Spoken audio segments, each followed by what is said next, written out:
Okay, isang mapagpalang araw mga ka-technician, mga ka-DIY, mga ka-master. Meron po tayo ditong repair na si Ate TV. Ito po ay nasa 17 inch. So, ang brand po nito ay Min Sound. So, China lang po ito. So, ngayon ay testing natin para malaman natin kung anong issue nito. So, dito ang kanyang switch sa gilid. Okay, saksak po natin. Ayun, nag-spark na. May power naman siya. Ayan o. May power naman.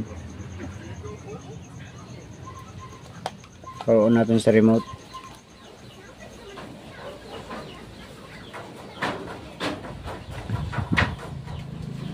So ayun, ayaw mag-on. Walang display. Ayan. So yun po ang kanyang problema. Standby power lang. Okay, sige, samahan niyo po ako.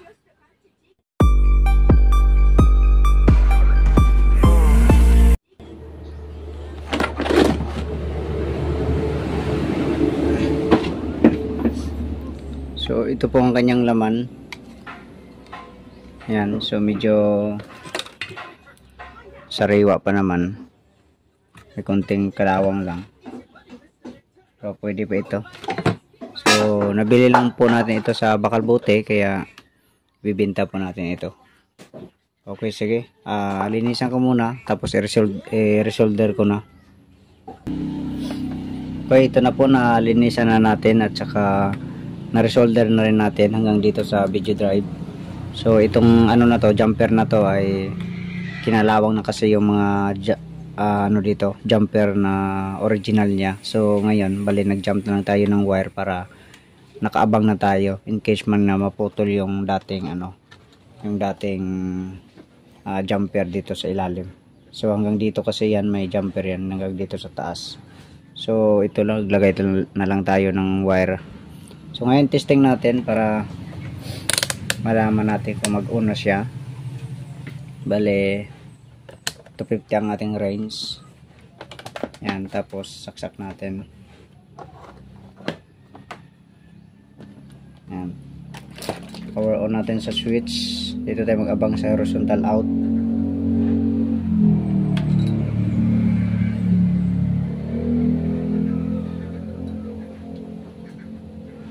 So wala. Ayaw mag-on. I-short natin dito sa dito sa papuntang pindutan, i-short natin.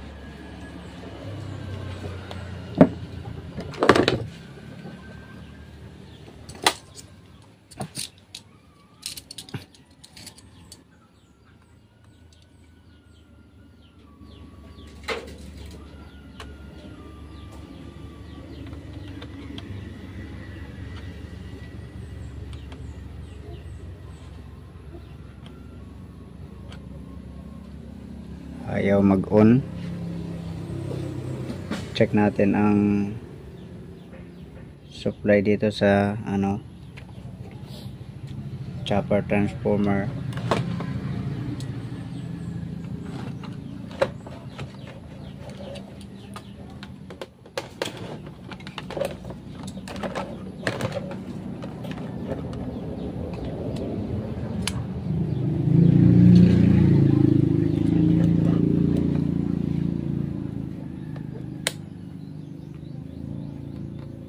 Ito bali may 25 volts naman,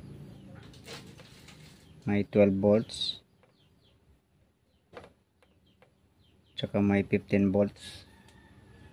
Check natin dito kung meron siya ditong 9 volts. So meron naman.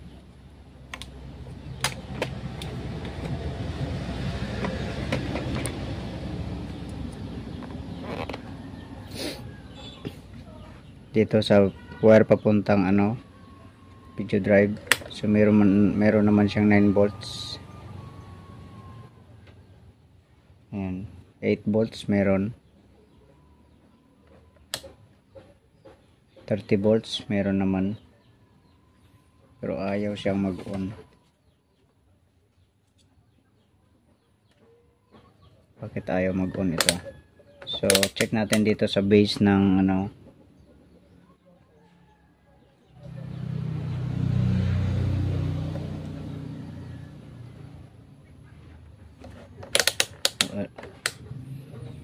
ito sa transformer.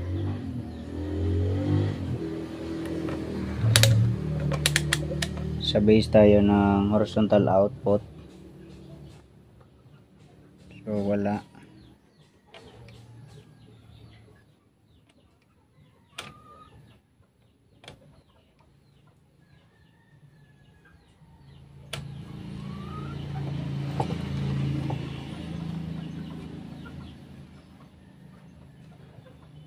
Check natin kung meron siyang 5 volts.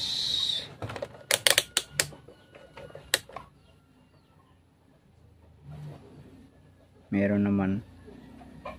Ito yung memory. May supply naman.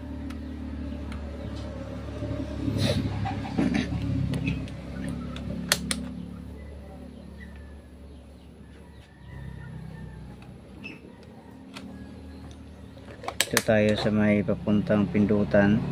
May supply naman.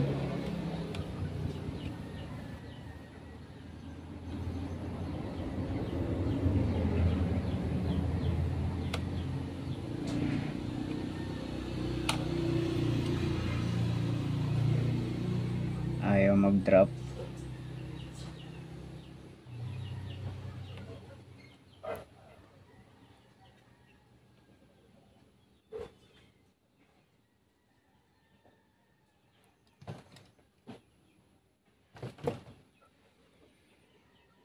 Ayaw mag-on.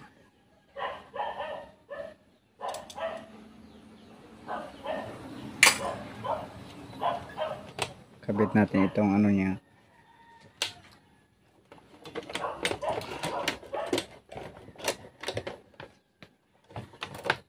Pindutan.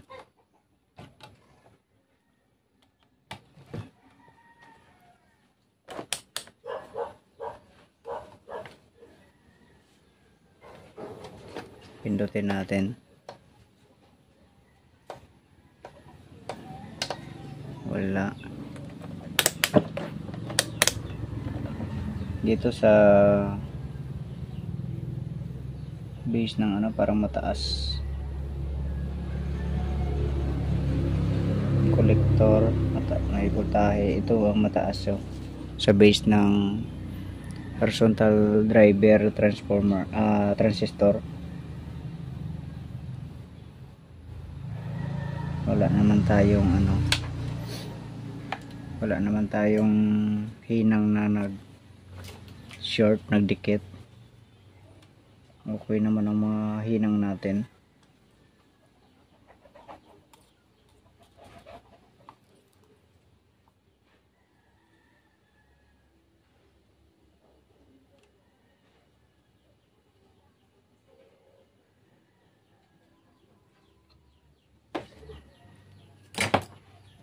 Ulit natin.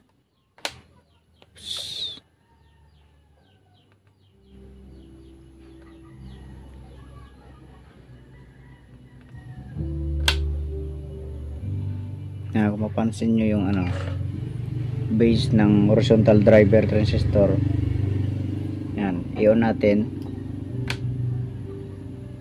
Ayun, umaakyat naman siya.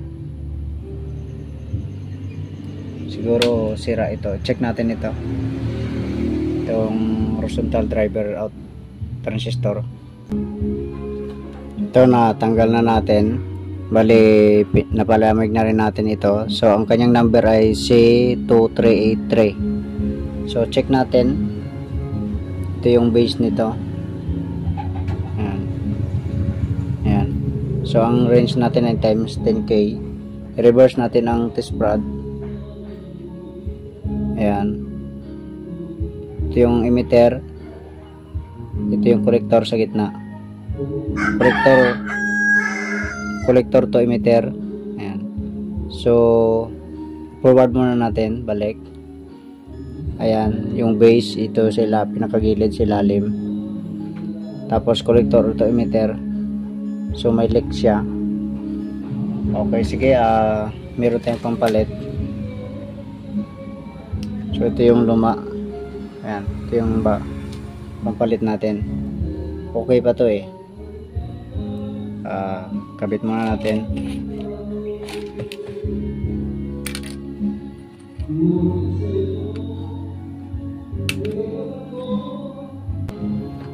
So ito nakabit na natin. Ito na siya oh. So sige, magabang tayo dito sa collector ng horizontal transistor. Ayun, nag-on na siya. Ayan. So pumalo na. Ayan, tumaas siya oh. Ulitin ko, i-off natin. Ayan.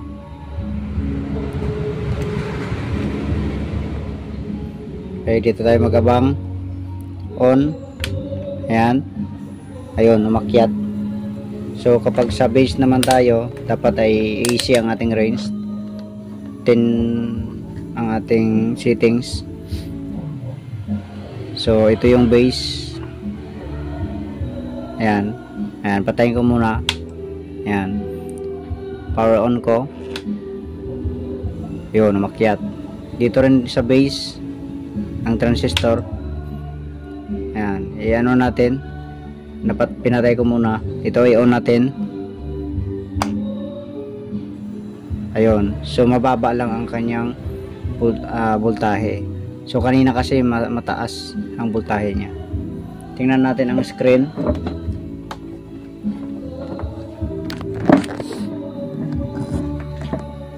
Ayun, so meron na siyang screen.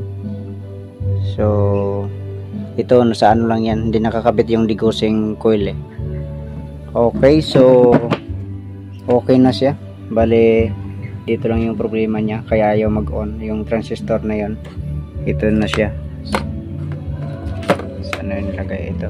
Andun pala. Ayun o. So sige, hanggang dito na lang video natin. God bless po sa inyong lahat.